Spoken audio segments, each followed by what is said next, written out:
ಸಿಂಹರಾಶಿ ಸಿಂಹ ಲಗ್ನದವರು ಯಾರೆಲ್ಲ ಸಿಂಹರಾಶಿ ಸಿಂಹ ಲಗ್ನದಲ್ಲಿ ಜನಿಸಿರ್ತೀರಾ, ಈ ಒಂದು ಪರಾಭವ ನಾಮ ಸಂವತ್ಸರ ಯುಗಾದಿ ಹೊಸ ವರ್ಷದಂದು ಯಾವ ರೀತಿಯಾಗಿರ್ತಕ್ಕಂತಹ ಫಲಾಫಲಗಳು ನೀವು ಈ ವರ್ಷದಲ್ಲಿ ಕಂಡುಬರುತ್ತೆ ಅಂತ ನಾವು ನೋಡೋದಾದ್ರೆ, ಸಿಂಹರಾಶಿಯಲ್ಲಿ ಇರ್ತಕ್ಕಂಥವ್ರು ಈಗ ಅಷ್ಟಮ ಶನಿಯ ಕಾಟವನ್ನು ಸಮಸ್ಯೆಗಳಿಗೆ ನೀವು ಬಹಳಷ್ಟು ಕುಗ್ಗು ಹೋಗಿರ್ತೀರಾ.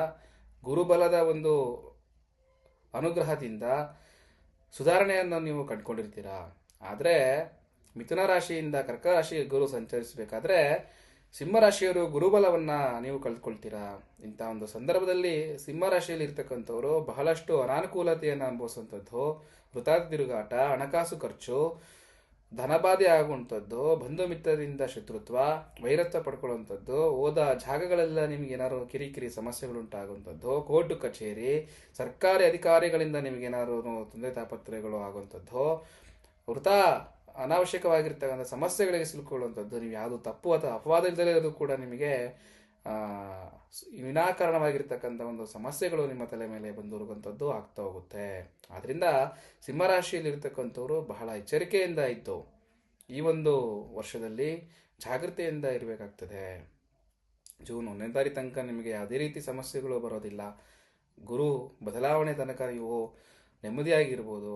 ಆದ್ರೂ ಕೂಡ ನೀವು ಮುಂದೆ ಯಾವುದೇ ರೀತಿ ಸಮಸ್ಯೆಗಳು ಅಥವಾ ಇನ್ಯಾವುದೇ ರೀತಿ ದುಡ್ಡಿನ ಒಂದು ವಿಚಾರ ಆಗಿರ್ಬೋದು, ಜಗಳ ಜಂಜಾಟ ಆಗಿರ್ಬೋದು, ಇನ್ಯಾವುದೇ ಕೆಲಸ ಕಾರ್ಯಗಳಿಗೆ ಹೋಗುವಂಥದ್ದು ಸ್ವಲ್ಪ ಜಾಗ್ರತೆಯಿಂದ ಇರಬೇಕಾಗ್ತದೆ.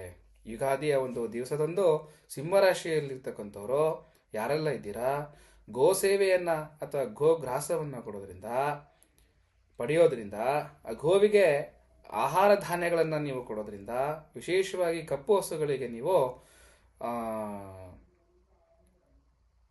ಆಹಾರ ತಿನಿಸುಗಳನ್ನು ಕೊಡೋದ್ರಿಂದ ಸಿಂಹರಾಶಿಯಲ್ಲಿರ್ತಕ್ಕಂಥವ್ರಿಗೆ ವಿಶೇಷವಾಗಿರ್ತಕ್ಕಂತಹ ಫಲಗಳು ದೊರೆಯುತ್ತದೆ. ಆದ್ದರಿಂದ ಗೋಮಾತೆಯ ಒಂದು ಆರಾಧನೆಯನ್ನು ಮಾಡಿ, ವಿಶೇಷವಾಗಿರ್ತಕ್ಕಂತಹ ಗೋಮಾತೆಗೆ ಅಥವಾ ಗೋಶಾಲೆಯಲ್ಲಿ ಇರ್ತಕ್ಕಂತಹ ಅಥವಾ ಗೋ ಆಶ್ರಮ ಏನಿರುತ್ತೆ ಅಲ್ಲಿ ಏನಾದರೂ ಒಂದು ಸೇವೆಯನ್ನು ಮಾಡೋದ್ರಿಂದ ಖಂಡಿತ ನಿಮಗೆ ಅನುಕೂಲಪ್ರದವಾಗಿರ್ತಕ್ಕಂಥದ್ದು, ಖಂಡಿತ ನಿಮಗೆ ಒಳ್ಳೆಯದಾಗುತ್ತೆ. ಶುಭವಾಗಲಿ, ಶುಭಮಸ್ತು.